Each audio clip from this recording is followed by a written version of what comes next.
These donuts are made with no flour and no sugar. But trust us, they're still that good. Just like the healthy recipes we've been sharing, you don't need a bunch of high-carb stuff to make this work. For the donuts, we use chicken breast, eggs, baking powder, salt, and milk powder. Just blend it all up, and you'll get a soft, buttery, protein bread texture that's perfect for donuts. Once it's smooth, pipe the batter straight into donut-shaped rings in the Tastee air fryer basket.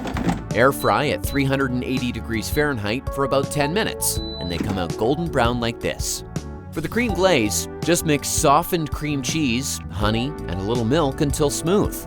And once you pipe the glaze on top and sprinkle on some beef jerky crumbs, you'll have this beautiful dessert sitting right on your plate.